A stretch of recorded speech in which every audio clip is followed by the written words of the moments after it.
This isn't a climber you see here. This is a memory that has become a part of the mountain. In 1996, dozens of people climbing Everest didn't know they wouldn't make it back. They were only a few hundred meters from the summit, but the mountain made its own rules that day.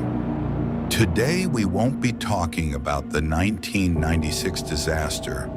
We'll be talking about what the climbers sacrificed for the summit that day and the mercilessness of nature. If you're ready, we're going up to 8,000 meters, the death zone. It all began in the spring of 1996. Everest had become a tourist destination, accessible not just to professionals, but to anyone who could afford it.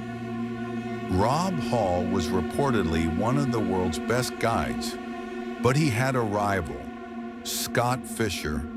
Both were competing to reach the summit on the same day. His clients included staff trying to protect themselves from information and accomplished postal workers. Their common goal, to see the summit. The rule was simple: 2 p.m., turn back even if you don't reach the summit. But at 2 p.m., they were only 300 meters from the summit. A little more dangerous, they said. That little more was the beginning of a 10-day ordeal of death. The ropes weren't set up. The oxygen tanks were broken. What was inherited here wasn't deployment skills. It was pure human arrogance. 3 p.m. In the Himalayas, the weather changed not suddenly, but in seconds. Visibility dropped to 1 meter.